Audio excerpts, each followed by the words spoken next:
अस्सलाम वालेकुम संगत, सारी संगत धन्यवाद मान जैद मुस्तोई माशाल्लाह जिंदगी दी खैर होवे। अदनान जानी जवेद भाई मार्का जिन्हें के सारे दरमियान कुछ गलत फहमियां वो दूर थी चुके हैं, वो भी कुछ गलत लोग हैं। तो अदनान भाई पैगाम दो। बिल्कुल सही, ये जे लोग भी हैं जेरे बिल्कुल ना कुछ उत्ते तलवे ला ते लड़ा देने जिवें हुण एक बंदा समझ वैसी। मैं खास तौर को भी आदा पिया जो शैतान की बहु कम कर बहु झेड़े पवे ना पी तू, ठीक है। बाकी सारे सरदार फैसल करवा दी थी ते उठा दी ना आई जवान बने का काम नहीं है काम करना। बाकी गल बात फैसल भाई सारी इज्जत करने न्याजमंद ऐसे बाकी एक उठा दी नहीं, बाकी मुनाफकत कम कर पाऊं बहु मुनाफकत करना भी। ये जड़ा बंदा है ना, ये जड़ा बंदा है जिसको आप पैगाम पूजे दे एक बंदा सिर्फ ये आदे के मैं हर बंदे दे दिल च बोग्स पैदा करते इन्हें दे खिलाफ एक जंग लड़ा। बाकी सारा सरदार फैसल करा लो हेलमेट पा दे जंग लड़दा वदे हेलमेट पा दे मुझे बंदा कोई का नहीं।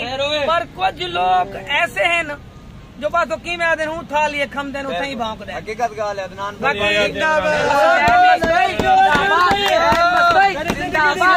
कुछ जहान गलत फहमियां असा माजरत करने है। बाकी गाल है मैं शैतान बंदे का काम है लड़ावांडा। बाकी सरदार फैसल खरल दा मैं तो खास तौर न्याजमंद हूं असा एक गाल नहीं। बाकी असा उनके नौकर हैं। बाकी मामलात हल करा तो वेंदे पे बिल्कुल इंशाल्लाह मालूमात हट करे जरूर कुछ इंशाल्लाह। अदनान भाई ने आने ने मोहब्बत है क्योंकि भाई कि ऐसा खोटो रहे हूं रात दबार टाइम ऐसा खो जाए हूं क्यों आन के इन्हें मोहब्बत है ताकि बुग़्ज़ ना होवे ना सारे दिल च ना इन्हें। बाकी ए सोच अगे क्या बन